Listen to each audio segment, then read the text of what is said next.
So after I left Christianity in my early 20s, a consequence of having studied philosophy, so be cautious while in college, I turned to psychology to gain insight about myself and the world. And this occurred after visiting a Unitarian church for the first time and hearing its guest speaker, Phil Smith, a retired Unitarian minister turned Jungian psychotherapist. Although most of what he said honestly went completely over my head, something within me was stirring as he spoke about the soul as a living, crucial, and present reality in our lives that must be attended to. Christianity treats the soul as something that must be saved in this life, but really only has relevance after we're dead. But I soon learned that soul comes from the Greek word psyche, or psyche, the root of psychology. Psychology is the study of the soul. So studying psychology seemed to be the best way to redirect my religious yearnings. Years later, in fact, my dissertation, for which I earned my Doctor of Ministry, was entitled Pathway and Pathology: What Psychologists Say About Religion. For more than a decade, this course of study was about figuring myself out and focused heavily on the collected works of Carl Gustav Jung, the psychologist that Phil Smith referred to in his sermon at the Unitarian Church. Jung's psychoanalytical psychology is all about delving deeply into the unconscious realm, both the personal and our collective unconscious, to learn about oneself and humanity by exploring our common myths, images, and archetypes. But in the end, this period of deep self-reflection didn't rid me of my hang-ups, but it did help me better accept who I am, to think less about myself, and to live a more meaningful and productive life that adds to the betterment of the world. So this period of breathing in, as I like to call it, of getting into myself, ended. And it was time to breathe out, to live my life, warts and all, hang-ups and all, and to help make a positive difference in the lives of others. And that's about the time that I discovered social psychologist Erich Fromm, who more than any other thinker has shaped my thoughts about myself, humanity, and the world. And to be clear, I have not pursued this interest as a psychologist or a psychotherapist, but as a philosopher, seeking greater truth and understanding, and as a deeply religious person concerned for the well-being of my soul and the souls of others.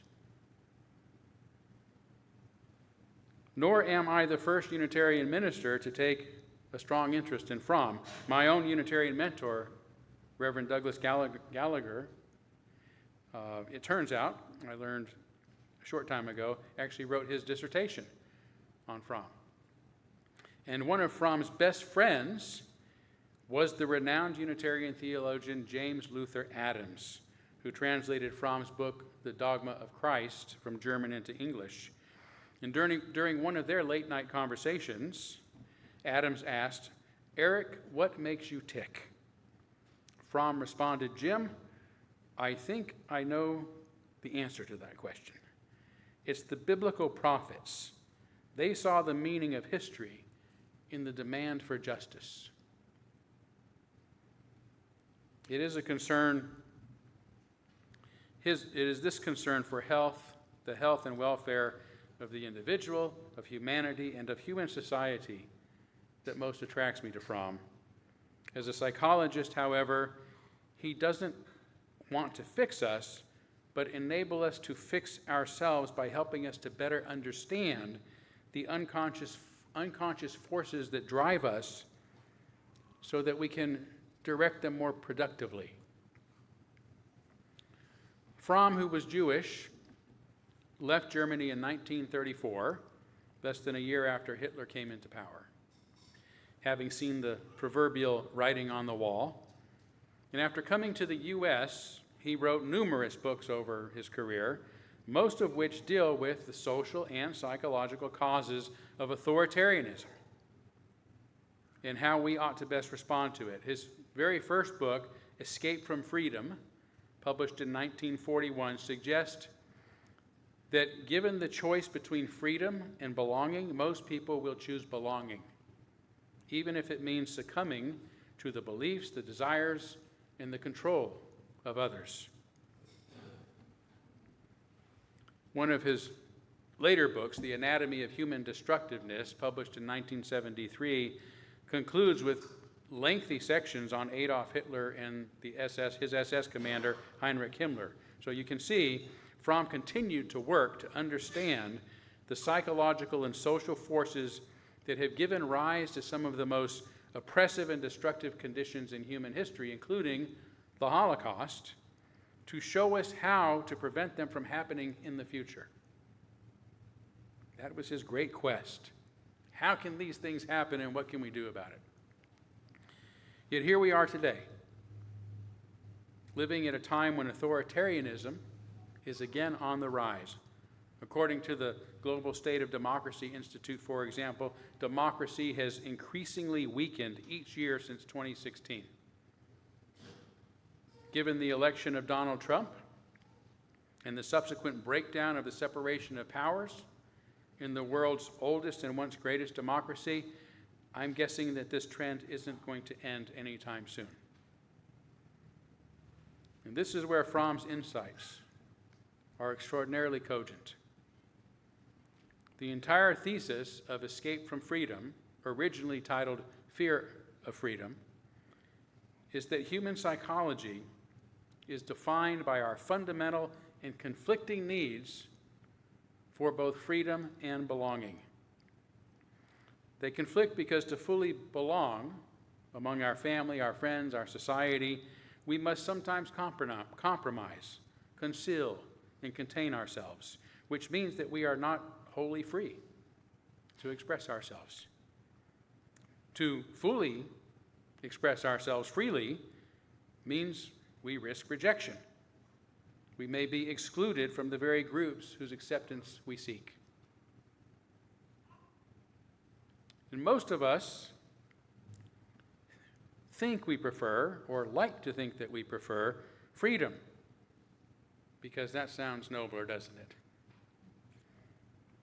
But history suggests that people are far more willing to relinquish their freedom and to take freedom away from others in order to gain social security, standing, and belonging. Fromm says, freedom is the condition for the full growth of a person, for one's mental health and one's well-being. Its absence cripples mankind and is unhealthy. Still, we often choose leaders who have, as Fromm further explains, all too frequently used the slogan that they are leading their people in the battle for freedom, when in reality their aim has been to enslave them. But such deception is usually obvious, and too many of us eagerly accept the ruse so that we don't have to admit, even to ourselves, our own cowardice in the face of genuine freedom. The most common means of reconciling these conflicting needs, albeit unhealthy and destructive, is what Fromm calls sadomasochism. A relationship based on one person or group dominating another person or group that willingly submits. The sadist controls, the masochist submits. Together they form an authoritarian relationship. Both the sadist and the masochist need another being to complete them, as it were, Fromm says. The sadist makes another being an extension of himself. The masochist makes himself the extension of another being. Both seek a symbiotic relationship because neither has a center in oneself. While it appears that the sadist is free of his victim, he needs the victim in a perverse way. I'm reminded here of Trump, who frequently refers to his rallies as love fests, during which he often rambles his unprepared, unfiltered stream of consciousness before crowds of adoring followers who applaud his every word. Trump even refers to his January 6, 2021 rally, during which he encouraged devotees to storm the nation's capital, as a day of love. And we must all learn to love ourselves, to be happy and to be healthy-minded, but not to the exclusion or to the detriment of others. But to the statist, all love must be directed back to oneself, which makes the authoritarian feel connected to others, but only in as much as the love fest is a love fest of oneself. It's not two-way.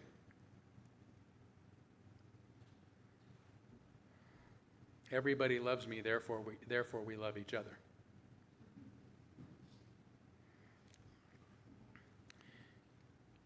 So a key point that is not to be missed is that those on the masochistic side of the equation are not victims, but willing participants in this extremely unhealthy and unproductive way of resolving this fundamental conflict between freedom and belonging that we all face every day.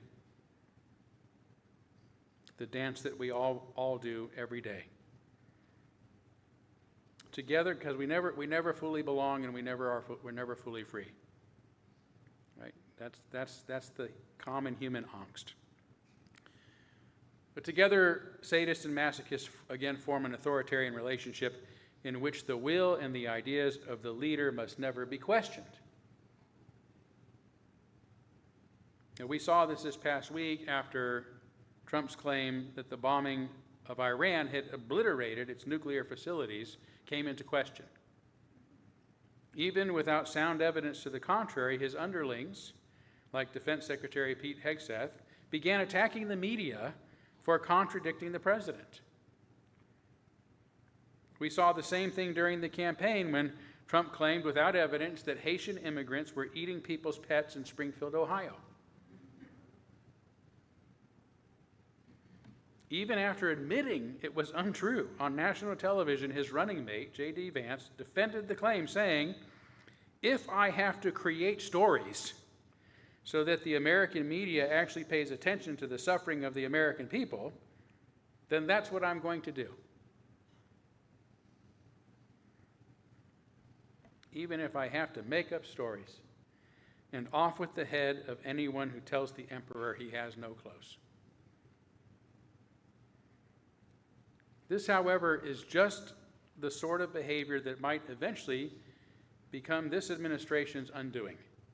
As Fromm says, the half-insane leader is often the most successful one until his lack of objective judgment, his rage reaction against consequences and setbacks, his need to keep up the image of omnipotence may provoke him to make mistakes, which lead to his destruction. So I'm personally keeping my fingers crossed on that one.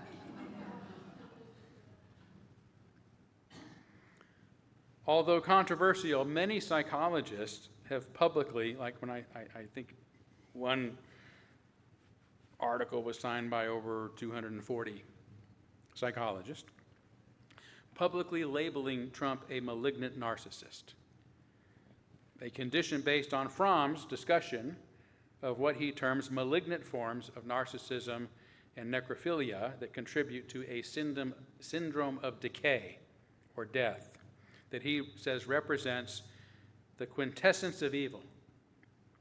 It is at the same time the most severe pathology and the root of the most vicious destructiveness and inhumanity. Although the ethics of publicly diagnosing an individual have been called into question, the claim is out there, and it is now something that we must consider. In the book Rocket Man, Nuclear Madness and the Mind of Donald Trump, psychologist John Gartner writes, Trump suffers from malignant narcissism. a diagnosis that is far more toxic and dangerous than mere narcissistic personality disorder, because it combines narcissism with three other severely pathological components: paranoia, sociopathy, and sadism. The closest thing psychiatry has to describing a truly human monster. That's pretty harsh. And I haven't cited the worst of it. But whether it's right for mental health experts to publicly diagnose an individual, even if compelled to warn us about such a figure, and I would understand the ethical tension in that decision, or whether or not they are right in their diagnosis, because some psychologists disagree.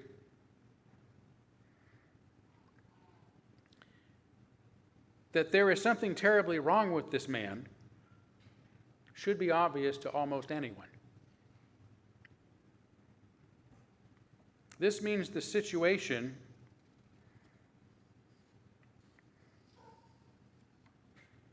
that we're in isn't about Donald Trump. The situation we're in isn't about one person, but about why so many people, so many good people, intelligent people, ordinary people, some of whom are my friends, have chosen to overlook such serious concerns and put such a flawed figure into power. It's not about Trump as much as he would love it to be. It's about us, the society that created the conditions for someone like him to rise to power. In his 1955 book, The Sane Society, which probably should have been entitled The Insane Society, Fromm writes, "This book deals not with individual pathology, but with the pathology of normalcy, particularly with the pathology of contemporary Western society. As a whole, that is, our society is not well because we have normalized insane behavior and thinking. We presume, slim as it might be, that the majority of roughly 350 million Americans can't be wrong. But no matter how many believe and behave alike, they are wrong, because they have widely come to accept what Fromm calls tendencies which are directed against life. That's insane.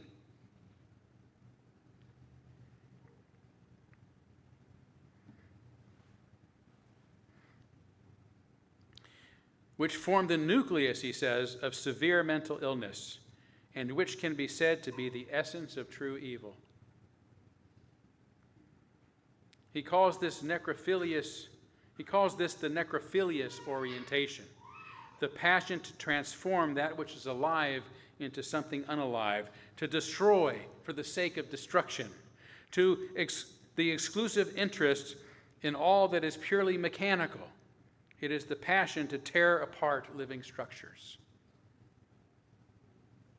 In The Anatomy of Human Destructiveness, Fromm outlines three types of social systems, ranked from the least to the most life-affirming. The most destructive is the necrophilious orientation, the death-loving orientation, characterized by a fascination with death, control, mechanical order, embodied, he argues, in Nazi Germany, where destruction and domination were ends in themselves. Slightly less destructive is the authoritarian system, marked by submission to power, rigid hierarchies, and the suppression of individual freedom. Soviet communism under Stalin is cited as an example.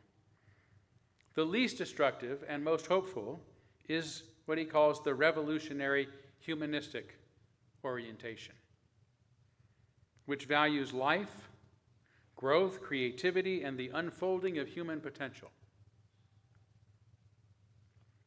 How'd you like to live in that society? Fromm points to certain utopian socialist movements and to aspects of democratic humanism as imperfect and inspiring examples. Now, each of these systems reflects not only political structures, but more importantly, the psychological character of the people within them, showing how the way we structure society is deeply tied to who we are and who we choose to become as individuals. Right? Our governments are a reflection of us as a whole.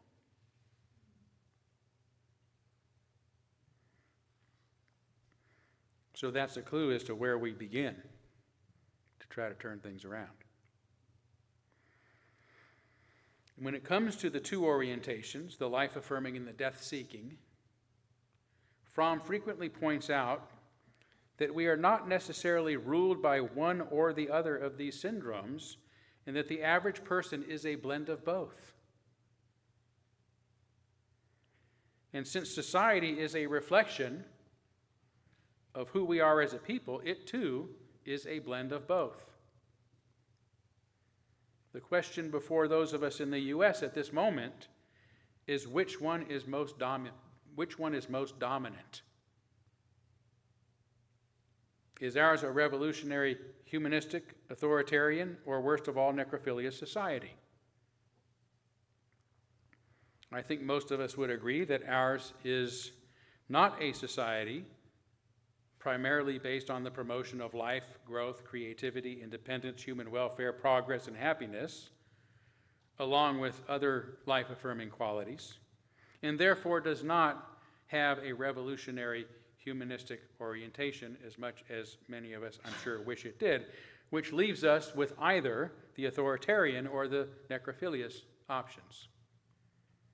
As noted, we have in recent months, gravitated towards authoritarian leadership by considering what's been happening in the U.S. for decades. I must conclude, like many, ours is a necrophilious society. During World War II, the U.S. invented and deployed, the only nation ever to have done so, an atomic bomb, 2 of them, and has since engaged in the mass proliferation of nuclear weapons. It has engaged in unnecessary and unjust wars, as in Vietnam and Iraq, under false pretenses. It has greatly contributed to, yet done little to address climate change, and has often prevented others from addressing what may be the worst existential crisis or threat to life in human history. Donald Trump is currently withdrawing funding from green energy programs and other environmental endeavors, while advocating for an increased use of oil and coal. His necrophilia is so malignant that he even signed an executive order forbidding the federal government from purchasing paper straws.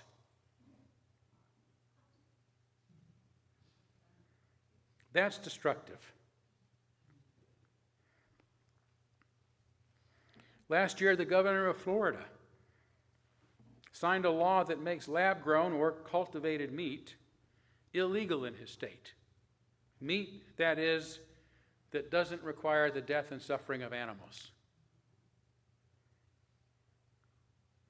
We are amidst the 6th period of mass extinction on our planet, yet the United States lacks the will to do anything meaningful about it and often seeks to prevent others from doing so.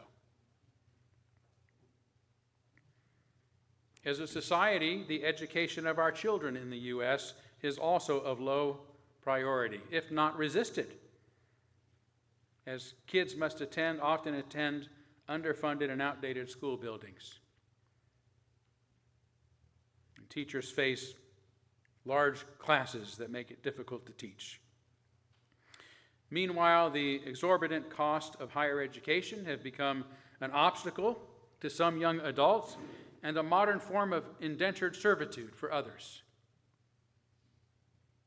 We have consistently refused to establish a humane healthcare system that adequately provides for all of our citizens.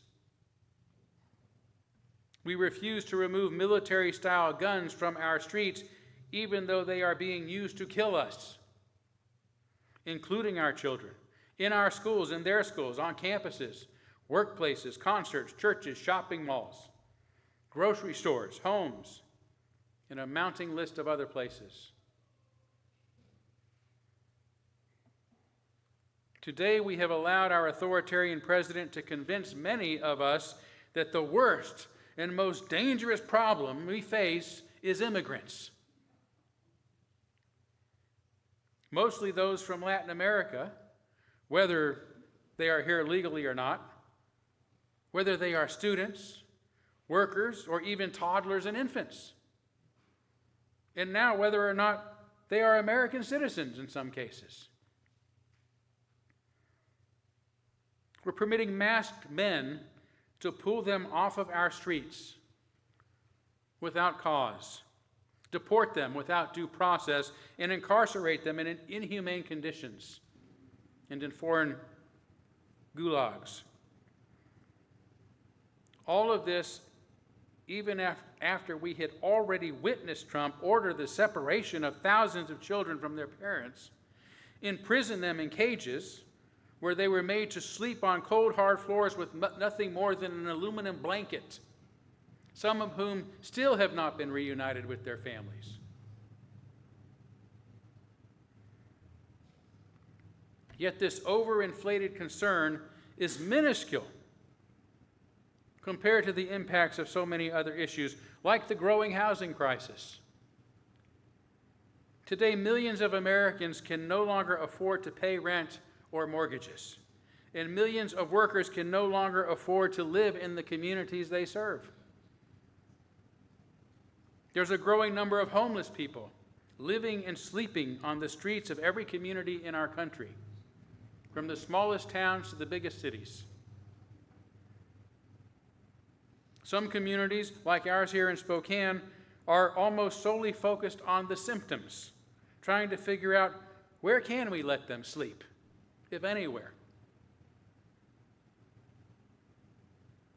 Yet do little to solve the housing shortage that is the root of this inhuman crisis. Yet even those who do have homes have to worry, am I next? The housing demand is causing property values to rapidly rise, which means property taxes are skyrocketing, threatening to price longtime homeowners out of their own homes, especially those living on fixed incomes. Today, almost 30% of American adults are house poor, spending 30% or more of their income on housing. A nightmare that makes obtaining a dream house out of the question for more Americans than ever. But when it comes to Mexicans crossing the border to take your jobs and to eat your pets, don't worry. The government has you covered. Even our failing infrastructure is a sign of the decay caused by our mass necrophilia, as is the persistent unwillingness to invest in our country's future. Currently, the U.S. government is working only to prevent programs, change, and progress, not creating, transforming, and moving forward, which requires a biophilious, life-affirming orientation. And that's the good news. That's how we survive the malignant narcissism and the necrophilia indicative of this age, by nurturing our innate love of life, which is stronger than the appeal of death and destruction. Fromm says that love of life is so much a biologically given quality in mankind that one should assume that aside from a small minority, it can always come to the fore. Even if it's absent, it can always come to the fore because it's so strong in us. Elsewhere, he says that the life instinct is our primary tendency, not the death instinct. The death instinct only develops when we lack certain conditions in our societies, and in our lives, warm and affectionate contact with others during infancy. Freedom in the absence of threats. Teaching by example rather than preaching. My bad.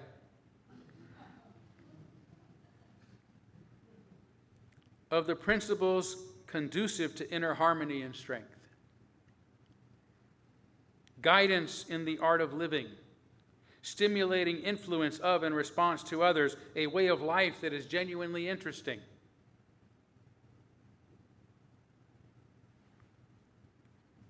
That's the focus these are the focuses our society should be based on. On the other hand, he says, as long as a person's energy is taken up by the defense of one's life against attacks or to ward off starvation, love of life must be stunted and necrophilia is fostered, which means another important social condition for the development of biophilia lies in the abolition of injustice. If we are to affirm life, we must abolish injustice. Injustice against the environment, injustice against immigrants, injustice against people living on the streets, workers, homeowners, you name it. As Unitarians, a liberal religion rooted in a biophilious orientation, this makes our work a little easier because we are required only to fulfill our basic instincts towards life, which includes all the qualities that I've mentioned: care, creativity, freedom, respect, purpose, progress, meaning, justice.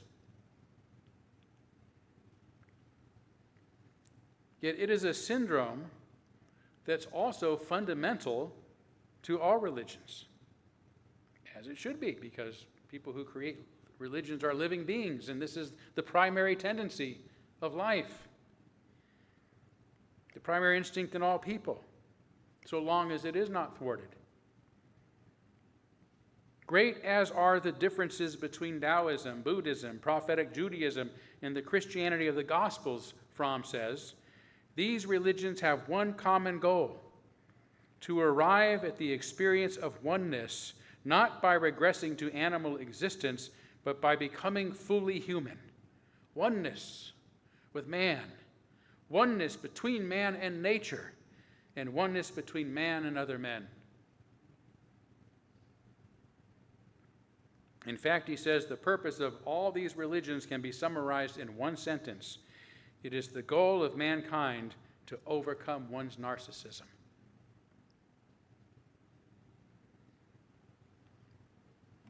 Today there is tremendous social and psychological pressures like fear, mistrust, and anger that bring out some of the worst necrophilious tendencies in us, leading to authoritarianism, to groupthink, to hostility, and to injustice. So we must firstly quiet these tendencies within ourselves by nurturing our innate love of life.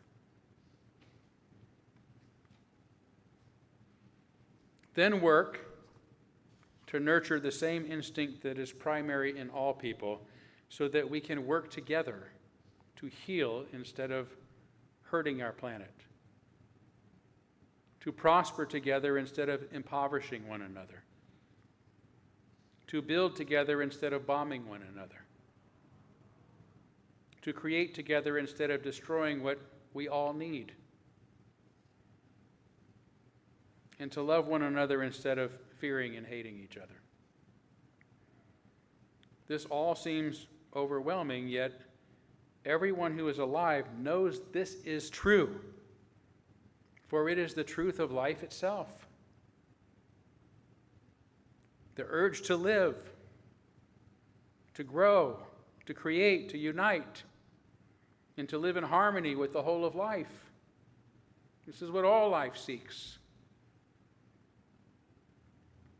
Life wants to live, and the living think little about death, in the afterlife. Life is our present reality, not something, as far as we know, that will last forever. It's happening right now. And we nurture and sustain it, as I discovered many years ago, by learning how to care for our soul and for the souls of others and for the soul of our nation and for the soul of our world. Thank you.